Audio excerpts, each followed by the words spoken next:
Shalom Bapak Ibu. Minggu lalu saya baru ada di IR yang ke berapa ini? Ke-6 ya kalau nggak salah Pak Rudi. 6 ya betul ya. Sekarang ada lagi. Tapi langsung saja karena waktu saya tidak mau terlalu nanti membias dan terlalu lama. Tapi begini, setuju atau tidak, kita ini sekarang ada di musim namanya musim perubahan. Makanya butuh the power of change. Bahwa kita butuh kuasa perubahan. Ya, kita akan ada dalam perubahan yang tidak gampang. Saya ketemu dengan beberapa pengusaha berkata ini, kondisi tidak mudah sekarang ini. Ya kan? Ya, artinya kita boleh tepuk tangan di sini, nyanyi di sini. Tapi memang sekarang ekonomi lagi nggak gampang. Bisnis lagi nggak gampang. Properti lagi nggak gampang. Bahkan di depan ini kalau saya nggak tahu apakah memang akan terjadi atau tidak. Krisis yang nyata sudah di depan mata. Nah, kita memasuki musim perubahan. Saya nggak tahu sementara saya sharing ini ada yang lagi berubah, kesehatannya lagi berubah, ya lagi menurun mungkin, keuangannya lagi berubah, keluarga lagi mengalami perubahan.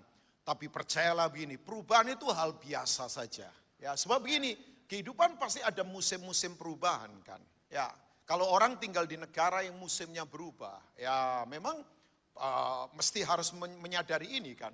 Kita asik di Indonesia kan musim cuma 2 musim saja, hujan sama panas. Tapi coba, satu kali saya pernah pelayanan ke Toronto, waktu itu lagi musim dingin, perpindahan dari musim semi ke musim dingin, dinginnya minta ampun, minus 12 derajat bayangkan. Oh iya itu enggak main-main itu. Dari negara yang biasa panas begini, minus 12 derajat, buat saya enggak nyaman banget, enggak nyaman sekali. Sampai temen yang saya tinggal di rumahnya mesti skopin salju, karena salju begitu luar biasa. Sampai saya berkata iya ya, di musim-musim perubahan kalau kita tidak menyesuaikan diri, kita akan kemudian begini, gampang dikalahkan. Nah, 2 Korintus pasal yang ketiga ayat yang ke-18. Saya coba akan tunjukkan ini buat Bapak Ibu semua. Ya, ini yang kemudian Paulus katakan waktu dia berbicara tentang the glory of God, kemuliaan Tuhan. Kan kita tahu kemuliaan di perjanjian lama itu selalu mematikan karena dari luar.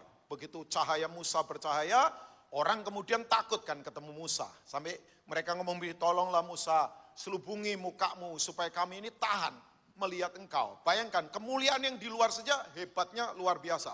Apalagi kemuliaan di dalam kita, pasti itu luar biasa, amin. Nah yang saya tahu gini, orang kalau hidup dalam Tuhan harusnya berubah. Sorry ya, kalau lama jadi Kristen masih tetap licik, masih tetap bohong, masih tetap garang, masih tetap kasar. Pertanyaan saya, berubah nggak kita? Ya kan? Tiap hari saja saya berubah. Sel-sel kita yang jumlahnya miliaran mesti berubah kan?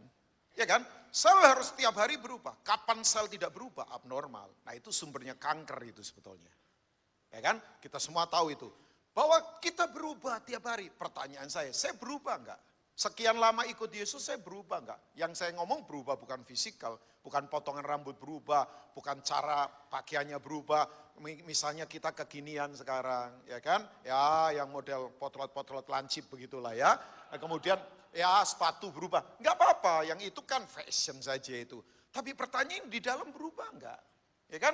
Kalau kita tidak berubah buat apa? Karena begini, kalau orang tidak berubah tetap saja licik, cuman ada di gereja saja. Makanya kan belum tentu orang di gereja rohani. Ada orang di gereja tapi duniawi, sementara ada orang di dunia tapi rohani loh. Nah itu kan pukulan buat kita kalau kita tidak berubah. Tapi hopefully berharap banget bahwa semua kita yang ada di sini kita berubah. So, enggak, tepuk tangannya nanggung sih, jadi... saya enggak berharap ditepuk tangan nih. Saya tetap semangat, percayalah ya. Enggak kayak nerbangin merpati ditepuk tangan nih baru terbang cepat, enggak. Saya akan tetap semangat berkhotbah ini. Karena kalau kita enggak berubah Bapak Ibu, sesuai yang Tuhan mau, nanti kita terpental ke belakang. Oh iya kan? Ya, nah coba kita baca ayatnya dulu ya. 2 Korintus pasal 3 ayat 18. Ayat yang ke-17 kan kita tahu bahwa di mana ada roh Allah, di situ akan ada apa? Kemerdekaan itu ya, sebab Tuhan adalah roh dan di mana ada roh Allah di situ ada kemerdekaan. Boleh nggak kita baca sama-sama jemaat yang diberkati 2-3? Dan kita semua mencerminkan kemuliaan Tuhan dengan muka yang tidak berselubung. Dan karena kemuliaan itu datangnya dari Tuhan yang adalah roh, maka kita diubah menjadi serupa dengan gambarnya dalam kemuliaan yang semakin besar. Diubahnya serupa dengan Yesus. Ya, bukan berubahnya aksesoris rohaninya makin banyak, bukan. Terserahlah, aksesoris makin banyak secara rohani bolehlah, gelar-gelar secara rohani makin banyak enggak apa-apa juga. Tapi karakternya berubah enggak? Wataknya berubah enggak? Jangan cuma mainan perubahan itu aksesoris kan. Ya mobilnya banyak stiker rohani bolehlah. Ya di rumah lambang-lambang salibnya banyak bolehlah. Tapi wataknya berubah enggak? Kalau enggak berubah buat apa? Cuman mainan di luar tapi enggak ada di kedalaman kan. Ya kan? Mestinya begitu. Nah kata diubah di sini, diubah, katakan diubah Bapak Ibu. Itu memakai kata asli namanya metamorfo, bahasa Greek kan. Metamorfo. Itu perubahan. Dari kata itu muncul istilah biologi, dipakai di biologi. Metamorfosa. Tahu metamorfosa? Totally different perubahannya. Dari ulat yang tadinya merayap di tanah. Kan dulu kita suka begini, becek, kotor hidupnya, merayap-rayap. Ya kan? Ya mungkinlah suka merayap-rayap yang gak jelas, kotor-kotor mainannya, bisnisnya kotor, cara kehidupannya kotor, ya karakternya kotor. Dulu, saya juga begitu dulu. Saya kotor dulu kan. Tapi kemudian begini, diubah. Nah diubah, waktu diubah lewat proses. Gak enak prosesnya, namanya inkubasi. Inkubasi itu akan jadi apa itu? Kepompong. Ya dong, kepompong. Ada dari saudara yang mungkin sekarang lagi masuk kepompong. Kepompong gak enak loh, sepi, gak ada orang yang mau dekat sama kita lagi susah, orang gak mau dekat. Biasanya kalau kita lagi kaya, banyak orang dekat. Coba kalau kita lagi susah, jarang ada yang mau mendekati, ya kan? Proses, kita lagi ngalami masa inkubasi kepompong, bayangkan. Sepanjang saya hidup gak pernah loh, ada I.O. ngadakan seminar atau pameran kepompong seluruh Indonesia. Gak ada. Ada yang pernah datang ke pameran kepompong seluruh Indonesia? Itu I.O. cari mati itu, pasti bangkrut itu. Gak ada, kepompong gak layak dipamerkan. Kepompong, dan kepompong gak bisa di shortcut, gak bisa dipotong pintas begitu. Kepompong biarkan saja. Makanya kadang-kala kalau ada orang proses, ngalami proses, ya jangan coba potong-potong proses. Saya ngalami proses, biarkan proses berlangsung, membentuk karakter saya. Karena proses itu adalah salah satu fasilitas. Bapak Ibu setuju atau tidak, Tuhan beri kita fasilitas ada 3. Yang pertama hadirat Tuhan itu fasilitas dari surga. Yang setuju katakan amin. Bahwa saya nggak mampu, tapi Tuhan mampu. Itu hadirat Tuhan. Yang kedua mujizat. Mujizat itu fasilitas. Tapi jangan menyembah mujizat. Tolong jangan jadi orang Kristen yang menyembah mujizat. Mujizat tidak perlu disembah. Yang disembah si pembuat mujizat. So, banyak orang Kristen datang cuma mujizat. Begitu ada apa-apa tumbang.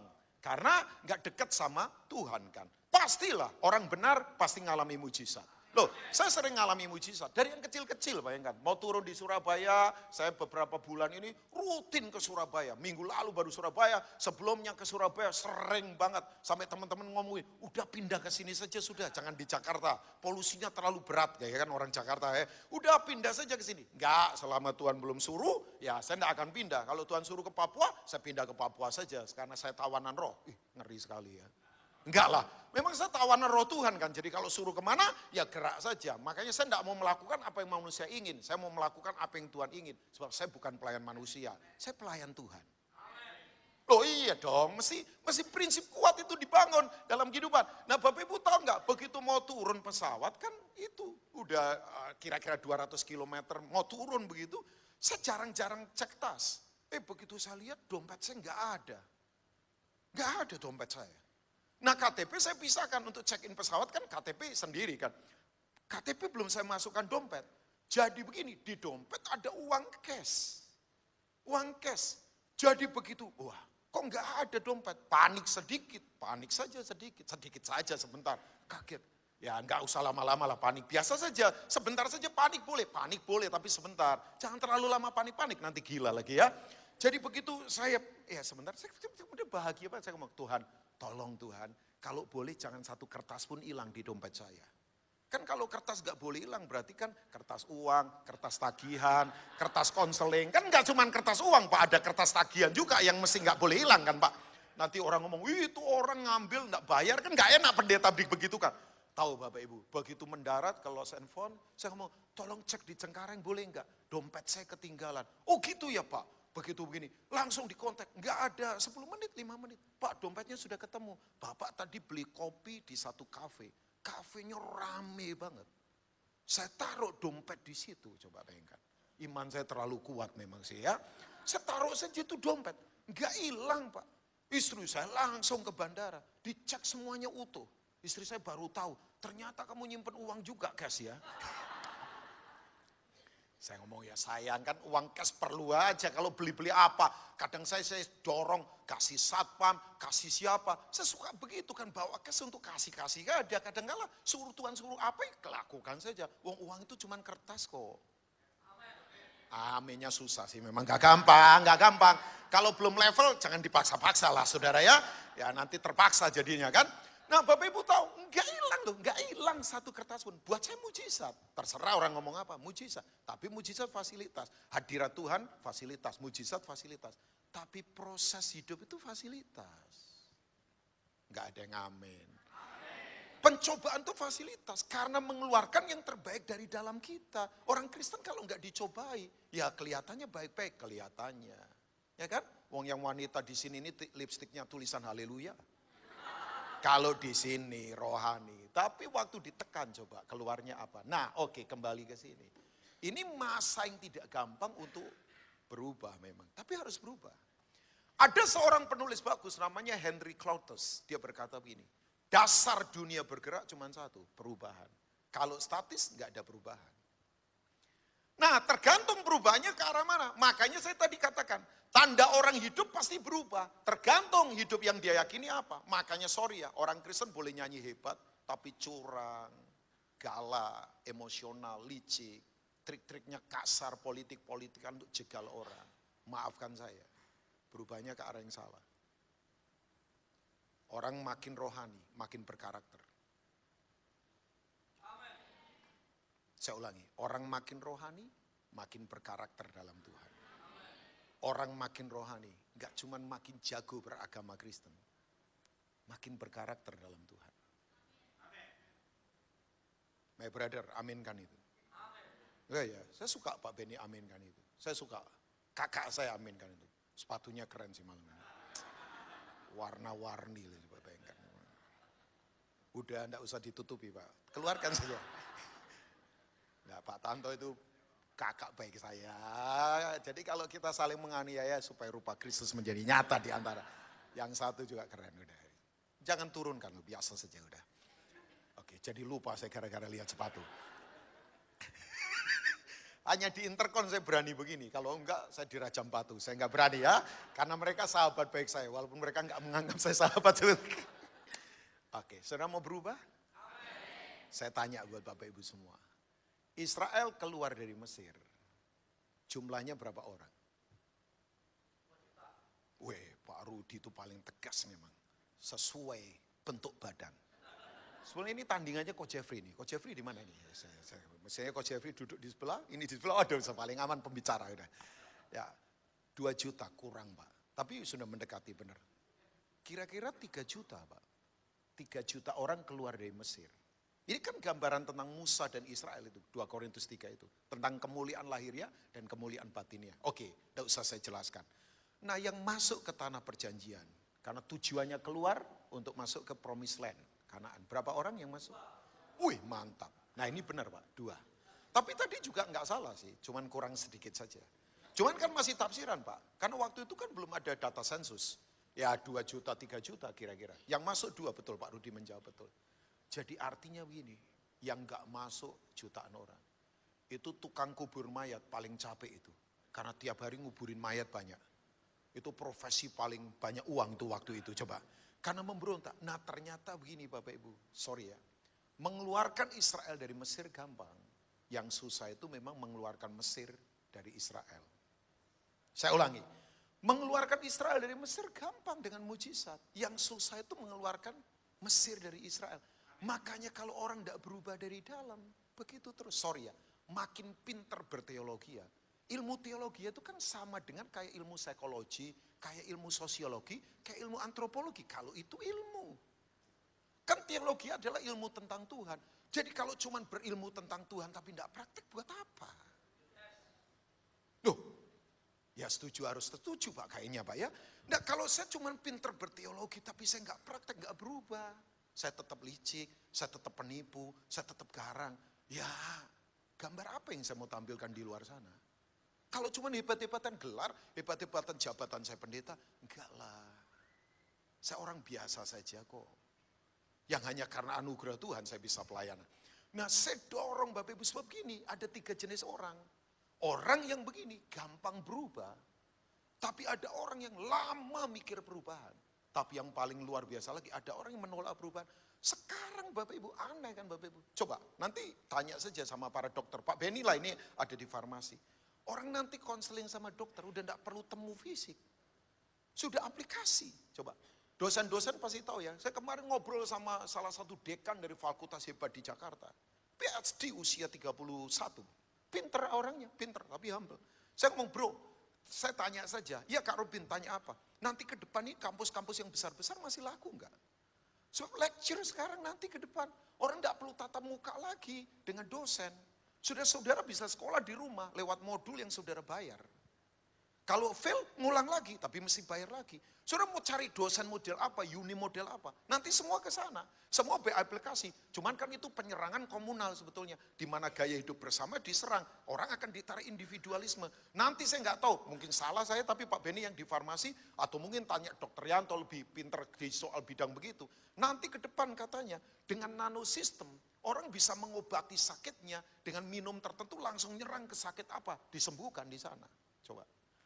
Semua sudah beraplikasi. Saudara tahu, sekarang yang trader di tengah-tengah, bisnis itu goyang semua. Karena sekarang produsen sudah langsung ke konsumen.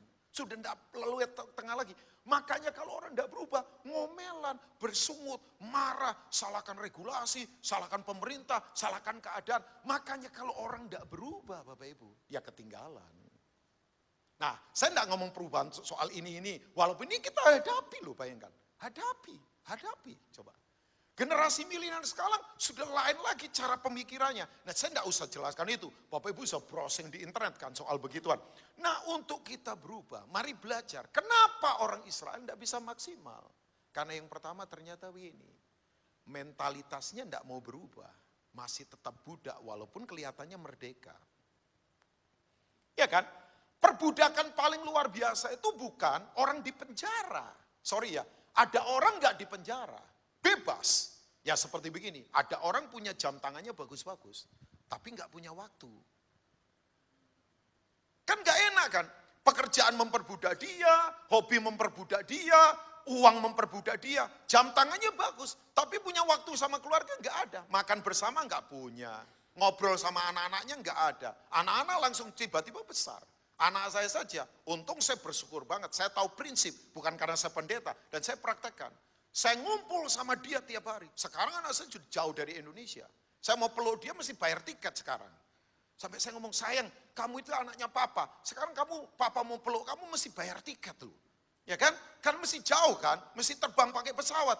Tapi kemudian saya sadar, saya bersyukur yang begini. Untung saya punya waktu sama dia. Kita ngobrol bersama, kita bisa gulung-gulungan bersama di rumput. Kita bisa bercanda, kita bisa makan bersama. Saya kemudian begini, latih dia. Karena istri saya putuskan gak pakai suster, bayangan. Kita rawat sendiri dari kecil sampai besar. Kita impartasi nilai kehidupan. Belum tentu ada anak pendeta hanya mengalami pendetanya, tapi gak mengalami Tuhan buat apa?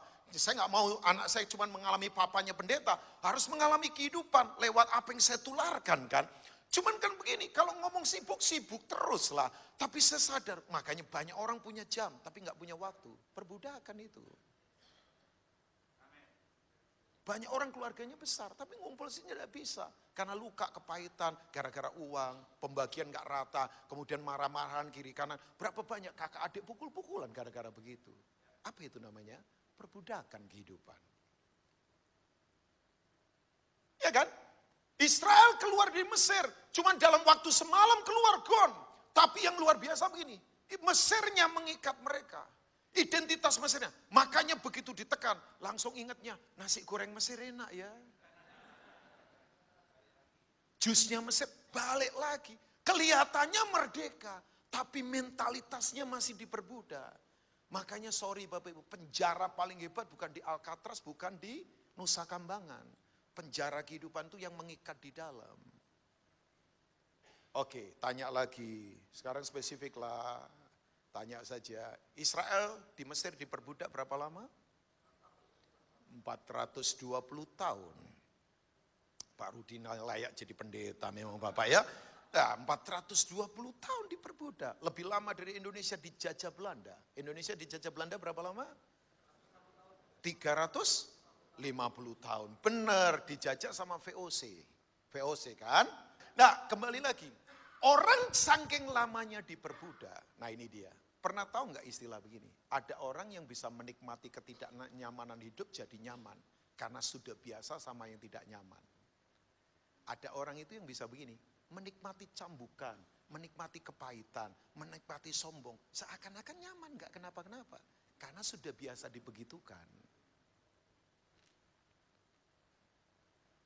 Coba. Ada orang yang hidupnya kelihatannya merdeka. Tapi iri terus, pahit terus, bernafas di situ, hidup di situ. Nggak rasa apa-apa, rasa nyaman. Karena begini, mentalitasnya masih diperbudak. Kelihatannya nyanyi, kelihatannya nari. Tapi belum tentu. Ya. Saya waktu berpikir ini iya ya.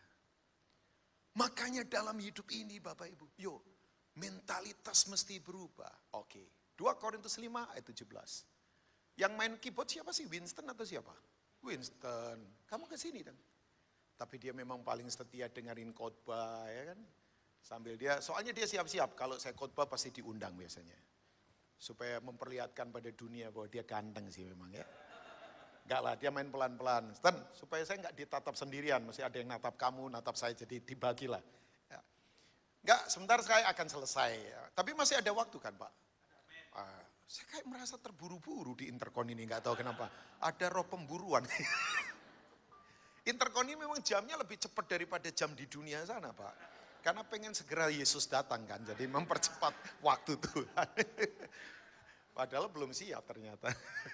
Ya, saya berharap sudah lepas dari perbudakan ya. Aminnya lemes. Berharap sih, udahlah. Memberi tidak usah ditahan-tahan, memberi saja. Sorry ya, memberi tidak membuat kita miskin kok. Aminnya lemes kan. Nah saya tahu yang begini-begini memang lemes aminnya.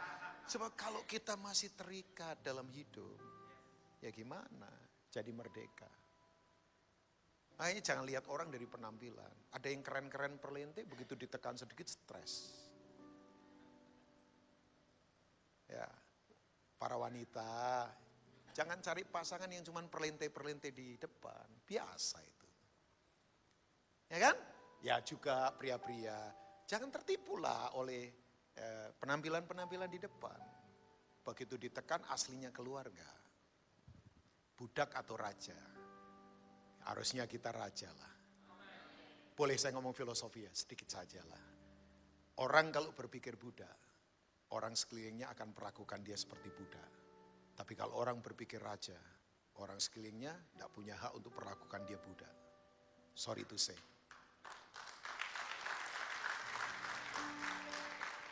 Sorry to say. Saya tidak mau orang perlakukan saya kayak budak. Saya bukan budak. Saya mau berpikir raja. Oh iya, mentalnya raja, tapi hati harus hamba. Oh enggak Bapak Ibu, kalau enggak kita dipermainkan keadaan terus. Duit mempermainkan orang. Kekuasaan mempermainkan orang. Persahabatan yang tadinya bagus jadi luka. Gak perlu kan. Come on. Ya. Coba. Nah ternyata mentalitas berubah hanya lewat firman saja, nggak ada cara lain. Makanya minggu lalu saya bicara habit kan, kalau nggak salah ya Pak Rudi ya. Nyambung, habit. Semua yang dilatih itu akan jadi praktis. Kan saya katakan di karate itu ada namanya istilah kata. Kata itu begini, ahli. Kata, diulang-ulang gerakan tangan, gerakan kaki. Kata kan, kata. Latih. Nah firman itu harus dilatih sampai jadi mentalitas. Kenapa perlu dilatih? Karena pasti ada ujian. Ya, orang ulangan itu kan begini, yang dia pelajari harus mahir supaya waktu dites lulus. Itu namanya ngalami ujian, examination, ujian. Naik kelas. Lah kalau nggak terlatih gimana? Nggak terlatih. Ya sekali lagi jabatan pendeta saya nggak menolong. Saya harus latih firman. Makanya kan ada orang berkata, baca Alkitab 2 pasal sehari. Bagus. Tapi kalau lupa ya gimana? Buat saya kan satu ayat kalau dalam dilakukan keren. Itu kan akumulasi, satu ayat terus. Jadi kuat kita, terlatih. Refleksnya lain. Makanya begini, refleks menunjukkan kita terlatih di mana. Ada orang begitu ditekan, gak ada orang langsung bohong. Ada orang begitu ditekan, disogok uang, langsung gampang. Berarti refleksnya salah, karena yang dilatih salah. Berarti dia tidak mahir dalam kebenaran. Coba, nah yang pinter misalnya karate atau taekwondo dulu misalkan ada saudara itu olahraga. Begitu kemudian ditekan, refleksnya lain kan. Teman saya jagoan karate, begitu ditekan refleks dia. Karena memang mahir di situ. Nah firman itulah kekuatan kita untuk punya mentalitas jangan diperbudak. Oke, coba saya kayaknya ganti ayat. Kita ke Yesaya pasal yang ke-55. Tadi saya 2 Korintus 5 ya. Saya ke Yesaya 55 saja. Ayat yang ke-11 coba. Saya berharap saya nggak salah ayat, tiba-tiba ayat ini muncul. Nah ini, yuk baca sama-sama jemaat yang diberkati 2-3. Demikianlah firmanku yang keluar dari mulutku, ia tidak akan kembali kepadaku dengan apa? Sia-sia, tetapi ia akan melaksanakan apa yang kugendaki dan akan berhasil dalam apa yang kusuruhkan kepadanya. Yang percaya katakan, udah percayalah. Firman solusi untuk kita menghadapi perubahan apapun. Semua boleh berubah, janji firman, iya dan amin. Jadi begini Bapak Ibu sekali lagi mentalitas kita jangan mau lagi diperbudak. Yang kedua, kenapa Israel gagal untuk menghadapi perubahan dan tidak masuk ke tanah Kanaan kan? Ini kan konteksnya masih di situ. Yang kedua adalah begini, penyembahan harus berubah. Loh maksudnya apa Pak Rubin penyembahan harus berubah? Nah oke. Waktu Tuhan suruh Musa untuk keluarkan Israel dari Mesir.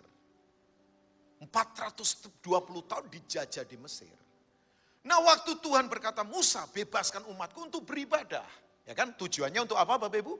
Beribadah. Untuk apa Bapak Ibu? Beribadah. Kata ibadah berasal dari kata esiobia. Bahasa Yunaninya. Bahasa Ibraninya abad. Itu namanya kehormatan dan kekudusan. Makanya ibadah bukan cuma tepuk-tepuk tangan begini. Bolehlah. Tapi kudus enggak? Terhormat enggak hidupnya? Karakter itu. Nah kembali. Jadi waktu Tuhan suruh itu Musa ngomong begini logik banget. Tuhan orang Israel itu kan pinter-pinter dan tegar tengkuk, keras kepala. Bayangkan 10 kepala bisa 12 pendapat loh orang Israel itu. Yang 2 itu dari mana saya nggak tahu. Tapi Musa tanya begini, nanti kalau mereka tanya, yang ngutus kamu itu siapa kok berani-beraninya bebaskan kami? Tahu nggak Bapak Ibu? Tuhan ngomong begini di kitab Keluaran, nanti baca saja. Katakan sama orang Israel, I am that I am. Aneh kan? Aku adalah aku. Aku Tuhan itu aku.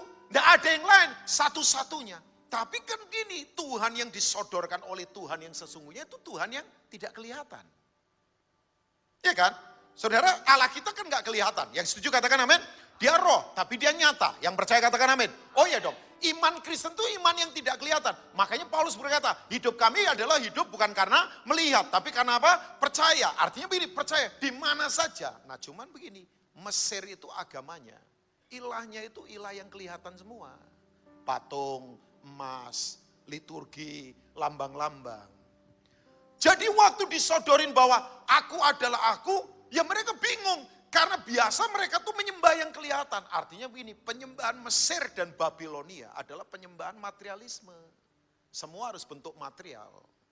Makanya saya takut saja kalau orang ngajar, misalnya, saya tahu di sini enggak. Orang ngajar penyembahan hanya begini, oh kamu menyembah Tuhan supaya nanti kamu sukses kaya raya misalnya. Nah saya khawatirnya orang akan digiring pada cara hidup materialisme kan. Makanya sekarang coba orang ukur sukses dari apa? Ya barangmu harga berapa. Padahal kita ini kalau di jalan Tuhan, katakan di jalan Tuhan itu jalan tinggi kan, highway, jalan yang tinggi. Bapak Ibu tahu, orang kalau di ketinggian lihat ke bawah itu tidak bisa lagi membanding-bandingkan. Ya, saya itu kalau di ketinggian, saya pernah ada di kota Perth, Australia, ratusan meter gedung, begitu lihat ada kaca kan di bawah. Itu mobil gak kelihatan. Mana mobil yang mahal, mana mobil yang murah. Semua mobil saja, apalagi jam tangan, gak kelihatan. Ada orang pakai Rolex, ada orang juga pakai jam tangan murah. Kacamata apalagi, yang pakai sunglass. Ada yang Ray-Ban, ada yang Carrera, kan mahal-mahal. Tapi ada juga yang pakai cengdem. Cengdem itu goceng adem. Yang dari cungkok itu ya. Loh, cengdem itu lagi booming itu. Goceng tapi adem loh coba. Asik, tapi kan keren juga coba. Coba, kalau kita di jalan atas Bapak Ibu, nggak beda kan. Cuman kalau di jalan dunia orang beda-beda kan. Oh dia kaya, mobilnya bagus. Oh dia miskin, mobilnya biasa. Oh jam tangannya mahal, sosialnya tinggi ini. Oh ini jam tangannya murah, sosialnya rendah. Sorry ya, di jalan kita orang dibanding-bandingkan dengan barang. Materialisme, kalau sudah di atas. Orang kalau di atas, lihat kecil semua. Orang kalau sudah di atas, sadar dirinya kecil. Tidak akan compare orang. Oh dia rendah, gua hebat. Enggak, di atas kok. Makanya orang kalau belum di atas jalan Tuhan, suka sombong. Orang pintar diukur dari gelar. Kalau tidak bergerak bodoh. Karena jalan di bawah ini jalan perbandingan. Jalan dunia. Kalau jalan di atas, pesawat paling besar Airbus A380. Betul ya? Saya pertama kali naik pesawat itu, gede banget. Sampai begitu masuk Basaro loh, saking kagumnya. Gede ini pesawat. Ya, sorry, ketawanya menghina saya orang desa sih memang. Ya nggak apa-apa. Pertama kali naik, pesawat lagi baru itu. Emirates punya pesawat. Gede banget. Tapi tahu nggak? Begitu sudah terbang tinggi di atas, ribuan kaki, ribuan di bawah permukaan air laut. Kecil banget. Mau sombong apa? Orang kalau sudah di atas, di jalan Tuhan, lihat kehidupan lain. Nah Bapak Ibu kembali lagi, saya sodorkan ini. Mesir itu penyembahannya materialisme, mesti ada patung, benda dan sebagainya. Makanya saya tutup dengan ini. Begitu Musa naik ke Gunung Sinai, dapat 2 loh batu. Itu surat cintanya Tuhan. Tuhan sendiri yang nulis, lu bayangkan. Saya dulu begitu dapat surat cinta dari pacar saya. Ya ampun. Itu kan kertas cinta dulu Pak Sutanto pasti ngalami lah. Baunya bau wangi-wangi parfum warna pink begitu. Aduh, ada gambar cinta begitu kan ditembak sama panah. Itu begitu dapat surat cintaku yang pertama membikin hatiku benar. Tahu nggak Bapak Ibu? Kemanapun saya baca, di kamar mandi saya baca, sampai kalau ulangan hafal perkata, koma, titik, tanda pentungnya hafal semua coba. Nanti Tuhan tulis surat cinta. Cuman begini, di Dasatita 10 hukum Taurat. Hukum pertama jelas, jangan ada ilah lain di hadapanku karena itu berzina. Hukum berikutnya, hormati orang tua, hargai hari Sabat, jangan mencuri, jangan membunuh, jangan berzina, jangan mengingini hak orang lain. Dasatita, hukum pertamanya adalah jangan ada ilah lain. Tapi kan gak kelihatan. Sementara orang Israel begini, gak asik. Karena sudah biasa menyembahnya yang kelihatan. Makanya saya khawatir kalau penyembahan hanya jadi alat untuk dapat materialisme. Oh menyembah supaya sukses. Oh menyembah. Tahu Bapak Ibu, begitu turun dari Sinai. Hukum pertama justru yang dilanggar. Karena mereka ngomong ini, Musa sudah hilang ini. Harun, abang. Coba, Harun takut karena didesak politik. Memang masa itu mendesak paling menakutkan. Makanya kan orang selalu pakai masa untuk mendesak demi kepentingan tertentu. Sudah dari zaman dulu itu. Harun takut karena takut mati. Harun, kita kumpulkan emas, kita bikin patung. Nah ini Tuhan yang kelihatan. Makanya iman Kristen itu nggak kelihatan. Artinya begini, berubahlah. Jangan menyembah hanya di gedung gereja. Di bisnis menyembah, nulis cek mesti benar. Utang dibayar. Di keluarga mesti menyembah, jangan sembarangan. Di kehidupan mesti menyembah. Sadari Tuhan yang tidak kelihatan nyata. Turun bawa 10 hukum. Justru yang pertama yang dilanggar. Makanya dibanting sama Musa. Karena mereka langgar itu. Karena mereka ngomong begini. Tuhan gak kelihatan gak asik kan. Kita kan maunya Tuhan semua kelihatan. Tapi kan iman kita enggak. Artinya begini. Di mana saja Tuhan bersama kita. Yuk Bapak Ibu berubahlah. Supaya kita bisa masuk ke maksimalan kehidupan. Saya sudah selesai, walaupun waktu saya masih ada. Cuman tatapan mata saudara, berhentilah pendeta. Kita sudah selesai, saya sudah selesai. Sebab kerajaan Allah sudah dekat. God bless you all. Tuhan memberkati saudara. Amin buat firman Tuhan.